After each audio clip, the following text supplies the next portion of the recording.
Welcome to જય માનપણા kitchen. હું લાબી આહિર આપશો ને મારા જય દ્વારકાધીશ. તો આજે હું તમારી સાથે શેર કરીશ વ્રત કે ઉપવાસમાં ખાઈ શકાય તેવી સોફ્ટ અને ફૂલેલી રાજગરાની પૂરી. તો ફ્રેન્ડ, ઘણી વખત શું રાજગરાની પૂરીમાં પ્રોબ્લેમ આવતો હોય કે આપણે રાજગરાની પૂરી તો બનાવીએ છીએ, પણ તે રાજગરાની પૂરી છે ને એકદમ સવડ થઈ જતી હોય અને કડક બની જતી હોય. અને તમે જો આ રીતે રાજગરાની પૂરી બનાવશો ને તો તમારી પૂરી છે તે એકદમ સોફ્ટ અને પોચી બનશે અને સરસ ફૂલેલી બનશે કે દાંત વગરના પણ ખાઈ શકશે અને બિલકુલ કડક નહીં બને અને સવડ પણ નહીં બને અને પૂરી ખાવામાં પણ એકદમ મીઠી લાગશે. તો અત્યારે તો મેં 1 કપનું માપ રાખ્યું છે. તમારી જો જેટલી મેઝરમેન્ટમાં પૂરી બનાવવાની હોય તે પ્રમાણે તમે રાજગરાનો લોટ લઈ શકો છો. તો પૂરીને આપણે વધારે સોફ્ટ બનાવવા માટે અહીંયા મેં 2 નાની સાઇઝના બટેકા લીધા છે. બટેકાને મેં બાફી નાખ્યા છે અને બટેકાને આપણે કેવી રીતે બાફવા નાખીએ, બટેકા છે તે ફાટવા ન જોઈએ. જો આ રીતે આખા બટેકા રાખવાના અને બટાકા છે ને ઠંડા થઈ જાય ને ત્યારબાદ જ તેનો યુઝ કરવાનો. તો અહીંયા મારા બટેકા છે તે સરસ ઠંડા થઈ ગયા છે.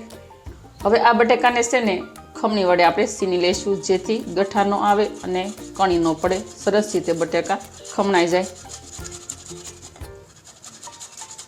તો બટેકાને સીની લીધા બાદ અહીંયા તીખાસ માટે મેં લીધી છે 2 લીલી મરચી અને 1 સાદુનો ટુકડો, તે આપણે એડ કરી દઈશું.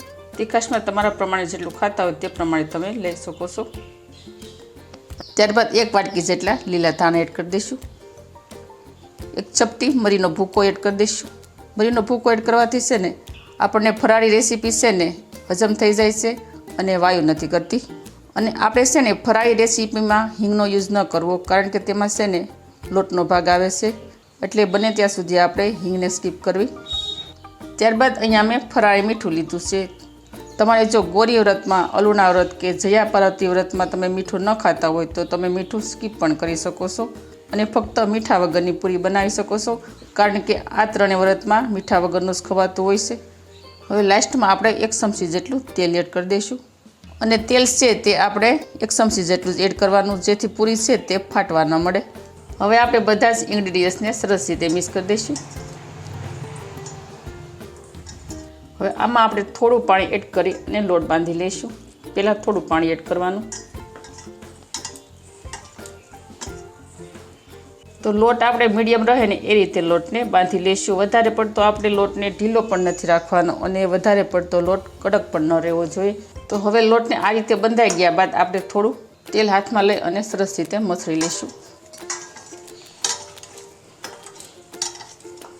તો જો આપણે આ રીતનો લોટ બાંધી અને તૈયાર કરવાનો છે. જુઓ, તમે જોઈ શકો છો, એટલો ઢીલો રાખવાનો છે.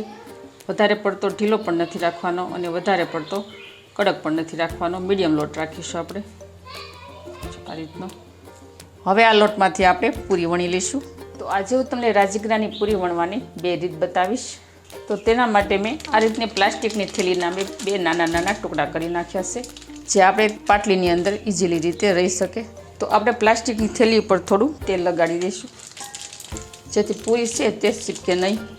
હથેળીમાં આપણે થોડું તેલ લગાડી દઈશું અને જે સાઈઝને આપણે પૂરી બનાવવાની છે એ સાઈઝનો આપણે લુઓ લઈ લઈશું. હથેળીમાં આપણે તેલ લગાડી દેવાનું, એટલે જે ગોયનું છે ને તે ઇઝીલી રીતે ઉકળી જાય, છોટી નહીં હથેળીમાં લોટ. જો આપણે આ રીતનું ગોયનું તૈયાર કરવાનું છે. આપણે તેને પ્લાસ્ટિકની થેલી ઉપર રાખી દઈશું અને બીજી પ્લાસ્ટિકની થેલીમાં પણ આપણે થોડું તેલ લગાડી દઈશું. તેને પણ આપણે ગોયના ઉપર રાખી દઈશું. અને હવે આપણે વેણા વડે હળવા હાથે વણી લઈશું. તો આ રીતે આપણે આ રીતે પૂરી તૈયાર કરવાની છે. જો એટલી પતલી રાખવાની છે, વધારે પતલી અને વધારે જાડી નથી રાખવાની. હવે તમારે જો પૂરીને એક સરખી બનાવવાની હોય તો તમારે કોઈ પણ આ રીતનો ગ્લાસ લઈ લેવાનો અને ગ્લાસને આપણે મધ્યમ ભાગમાં રાખી અને આજુબાજુની કિનારી લઈ લેવાની, એટલે પૂરી છે ને એક સરખી ગોળ બનશે અને છે ને એકદમ સરસ તમે જોઈ શકો છો, ઇઝીલી રીતે ઉખડી પણ જાય છે. હવે આ રીતની આપણે પૂરી તૈયાર થઈ જાય ને એટલે પ્લાસ્ટિકની થેલી ઉપર રાખી દેવાનું, જેથી પૂરી છે તે ઇઝીલી રીતે ઉખડી જાય. તમારે એકસાથે પૂરી બનાવવાની હોય ને તો બધી પૂરી આ રીતે થેલી ઉપર મૂકી દેવાની. હવે હું તમને પૂરી વણવાની બીજી રીત બતાવીશ. તે પૂરીને આપણે વેલણ વડે નથી વણવાની. કેવી રીતે વણવાની છે અને કેવી રીતે તૈયાર કરવાની છે તેવું તમને આગળ બતાવીશ. જો આપણે આ રીતનું ગોયનું તૈયાર કરી લીધું છે અને મૂકી દીધું છે પ્લાસ્ટિકની થેલી ઉપર. આમાં આપણે બીજું કાગળ પણ રાખી દઈશું. કોઈ પણ આ રીતનો વાટકો લઈ લેવાનો અને વાટકાને છે ને ગોયણા ઉપર રાખી અને આ રીતે પ્રેસ આપી દેવાનો અને આ રીતે પણ ઇઝીલી રીતે પૂરી બની અને તૈયાર થઈ જાય છે. જો તમે જોઈ શકો છો, જો બની છે ને સરસ પૂરી. આ રીતે બનાવશો ને તો પણ તમારે વેલણથી વણવાની જરૂર નહીં પડે ને સરસ પૂરી બની અને તૈયાર થઈ જશે. આને પણ આપણે મધ્યમ ભાગમાં ગ્લાસ રાખી અને કટ કરી લઈશું. આજુબાજુની કિનારીનો લોટ લઈ લઈશું. આ રીતે પણ પૂરી બની અને તૈયાર થઈ જાય છે.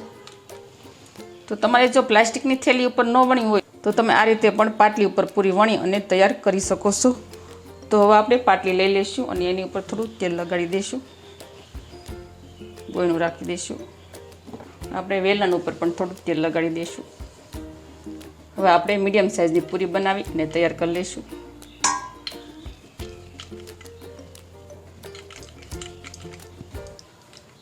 આ પૂરીને આપણે તવીથા વડે ઉખડી નાખવાની. જો આ રીતે પણ પૂરી બની અને તૈયાર થઈ જાય છે. તો પૂરીને વણી નાખ્યા બાદ અહીંયા મેં તેલ પહેલેથી જ ગરમ થવા માટે રાખેલું હતું સાઈડમાં. તેલ પણ સરસ ગરમ થઈ ગયું છે. તો હવે આપણે પૂરીને એક એક કરી અને ફ્રાય કરવા માટે રાખી દઈશું.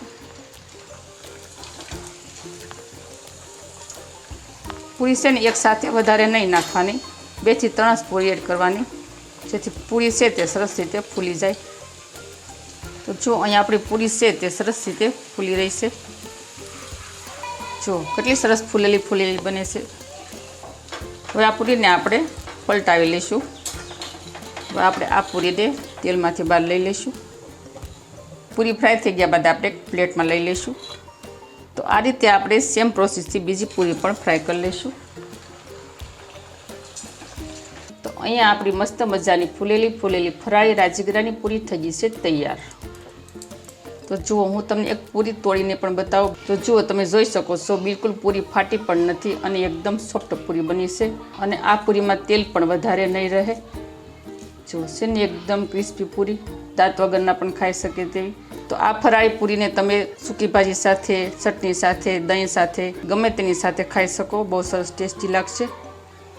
તો આવી જ નવી રેસીપીઓ શીખવા માટે જય મા અન્નપૂર્ણા કિચનને સબસ્ક્રાઈબ કરી દેજો. વિડીયોને એક લાઈક જરૂર કરજો અને ફ્રેન્ડ અને ફેમિલીમાં વધુને વધુ શેર કરજો. તો આવજો, ફરી મળીશું આવી જ નવી રેસીપીઓ સાથે. ત્યાં સુધી થેન્ક યુ. જય દ્વારકાધીશ, જય સિયારામ, ધન્યવાદ.